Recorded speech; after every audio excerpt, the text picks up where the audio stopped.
De boa. Então, vamos lá. Mais crível. Sim. Legal? Porque quando a gente vai, por exemplo, para Gênesis, ali a gente está falando de uma história um pouco mais fantástica, tá bom? A gente está falando da criação de tudo, a gente está falando de como a gente começa passa a existir como espécie e tudo mais, criação de Deus, né? Em que medida tu diria que assim, na Bíblia tem alegorias, tem histórias que são mesmo históricas? Por que se são alegorias, por que tu diria, cara? Tipo, você acha que eu queria mesmo entender. Tinha Adão e Eva, e a partir de Adão e Eva tem todos os seres humanos? É assim? É literal do jeito É que tá literal lá? do jeito que tá lá? Então vamos lá.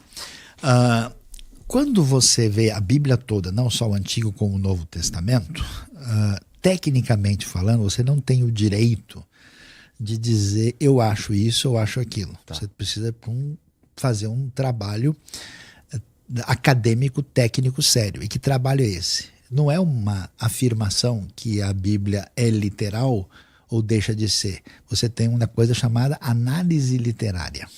Então, por exemplo, quando você abre o Novo Testamento, você tem os evangelhos. Os evangelhos são uma narrativa, nem é uma biografia.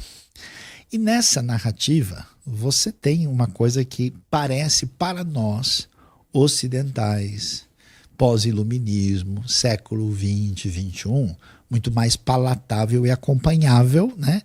Mas mesmo assim, você lê coisas ali e você diz, então, os discípulos viraram para todos e disseram, quem é este que até o vento e o mar lhe obedecem? Então você acreditar que Jesus andou sobre as águas, que ele multiplicou pães, que ele ressuscitou dos mortos, que ele libertou um demônio, demoniado de muitos demônios, isso também não está no horizonte comum de um sujeito ocidental do século XXI. Mas é menos do que criar o mundo. Calma, pois é, vamos chegar lá. Mas assim, aí você tem uma narrativa que diz que literariamente não tem nenhuma razão para dizer que ela não é literal, ou pelo menos não é conforme o fluxo da narrativa. Tá. Grande parte do conteúdo do Novo Testamento é até tecnicamente elogiável, como o livro de Atos, de Lucas, que é bem preciso, dá detalhes, lugares, datas, assim, muito direto. Outra grande parte são cartas enviadas para as comunidades. E o Apocalipse, por definição, como você falou, não é literal, nem tem a intenção. Então a besta que surge do mar não é o Godzilla.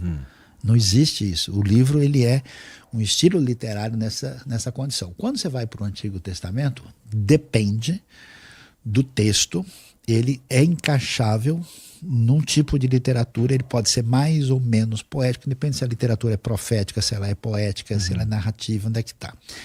Quando você pega Gênesis, que é o grande drama da discussão, particularmente de 1 a 11, né, que é chamada a história primeva, você tem um estilo literário único. Você não tem nada igual no mundo antigo em lugar nenhum.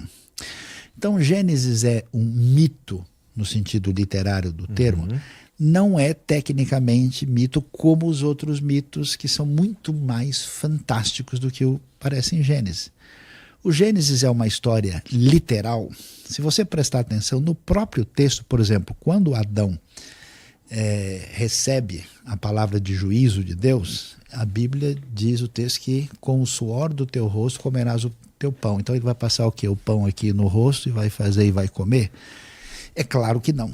Então o que você tem em Gênesis? Você tem um texto que, se você falar isso aqui é pura fantasia, você perde muito do texto.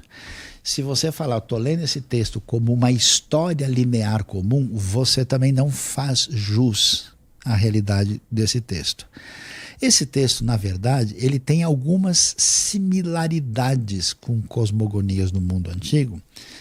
E o que a gente pode perceber? E você tem ali um núcleo histórico, eu já explico o que isso significa, porque se você voltar atrás, por qualquer caminho que você quiser, pela história, pela biologia, você tem que chegar no momento em que a raça humana descende de um casal único. Você dá o nome para ele que você quiser. Não tem jeito, porque todos nós somos aparentados. Pesquisa genética recente diz, olha, na Europa fizeram exames de DNA e descobriram que todos os europeus hoje vêm de 5 mulheres diferentes. Nossa. Então, você vai voltando atrás, chega um momento, você pode dizer que começou do jeito que você quiser. Temos um início lá. Então, o texto bíblico nos apresenta uma ideia, porque a palavra Adam, em hebraico, é muito curioso, que significa um indivíduo e significa ser humano ao mesmo tempo. E Rava, que é Eva, significa também vida. Então o texto ele trabalha com uma realidade que eu diria que é um conjunto de elementos que envolve um núcleo histórico, quer dizer, você tá falando de uma realidade profunda para aquela comunidade do Antigo Oriente Próximo, falando de uma realidade com um núcleo histórico, um significado teológico profundo. Então, quem for mexer com aqueles textos com excesso de literalismo vai entrar em beco sem saída. Entendi. Porque vê uma coisa interessante? Se você lê Gênesis, você vai ler o texto e ele diz assim que Deus criou no primeiro dia a luz. E o sol surge no quarto dia. Se o sol e a lua surgem no quarto dia, curioso, como é que pode ser dia de 24 horas se não tem sol nem lua? E quando você lê lá na frente, capítulo 2, verso 4, diz assim, no dia em que o Senhor Deus criou os céus e a terra. Mas ele não criou num só? Como é que ele criou em 7? E como é que tem 24 horas? Aí o pessoal começa a pirar, porque essa lógica simplista não se encaixa no texto. Agora, por que o texto é escrito do jeito que é escrito? Onde é que está o erro do pessoal? Eles imaginam que os caras que fizeram curso de biologia, física e química na universidade foram as pessoas para quem o autor de Gênesis escreve. Mas você sabe por que ele está escrevendo isso? Porque naquele mundo antigo, todo mundo adorava os astros.